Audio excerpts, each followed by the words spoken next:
Hello साथियों, नमस्कार। मैं भोले शंकर जोशी, फिजियोथेरेपिस्ट। मैं आज आपको एक और वीडियो शेयर कर रहा हूं। आप इसको पूरा देखें, अंत तक देखें, तभी आप इसकी जानकारी व इसका लाभ ले पाएंगे। इसको बीच में पिकअप ना करें। साथियों, मेरा आज टॉपिक का नाम है कार्डियोपल्मोनरी क्या है, उसके बारे में बताने जा रहा हूँ। कार्डियोपल्मोनरी जो है, हमारे जो फेफड़ों में कोई भी समस्या होने पर हृदय और फेफड़ों में रक्त में ऑक्सीजन पहुंचाने के लिए जो कार्य करती है, उसमें अधिक मेहनत करनी पड़ती है। सामान्य कार्डियोपल्मोनरी रोगों में शामिल है।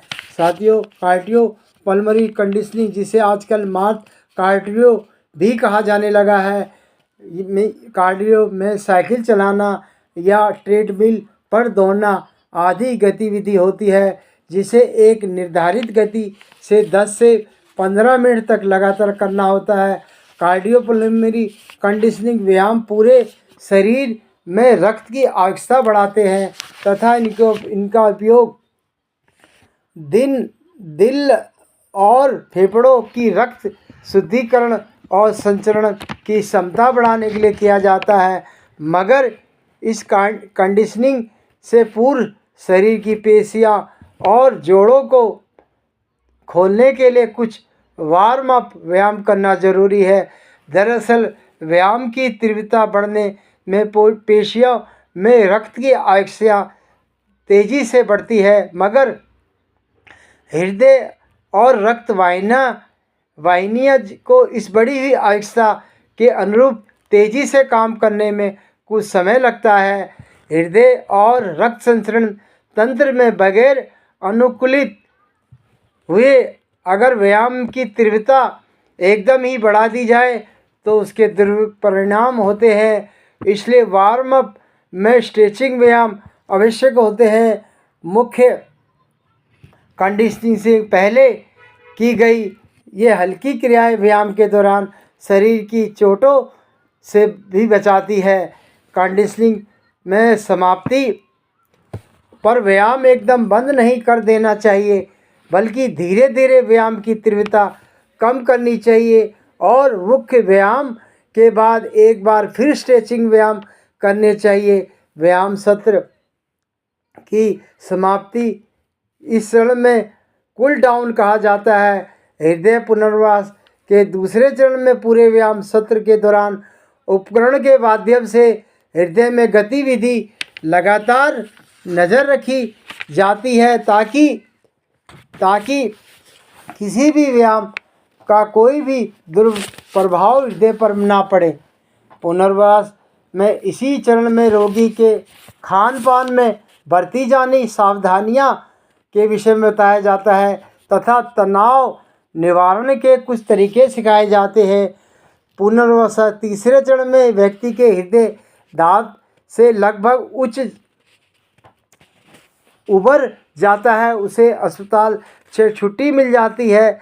अब रोगी सप्ताह में 3 से 5 दिन पुनर्वास केंद्र में आता है और फिजियोथेरेपिस्ट के निर्देशन से व्यायाम करता है। उस व्यायाम के दौरान मशीनों के माध्यम से हृदय की लगातार देख रेख जरूरी नहीं होती है।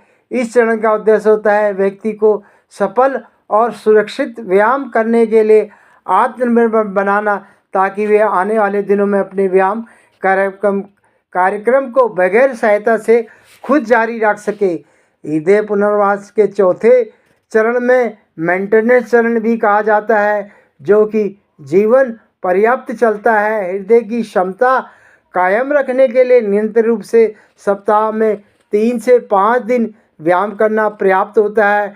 समय के साथ विशेषज्ञ की सलाह से पेशियों की शक्ति बढ़ाने वाले व्यायाम भी शामिल किए जा सकते हैं, मगर बहुत भारी वजन उठाने के लिए बचना चाहिए। आम धारण में विपरीत हृदयपात के बाद व्यायाम पुनर्वास न सिर्फ व्यक्ति का कार्य क्षमता और दम खम बढ़ाता है, बल्कि भावी रोगों से ग्रस्त होने की संभावना से भी भारी कमी लाता है।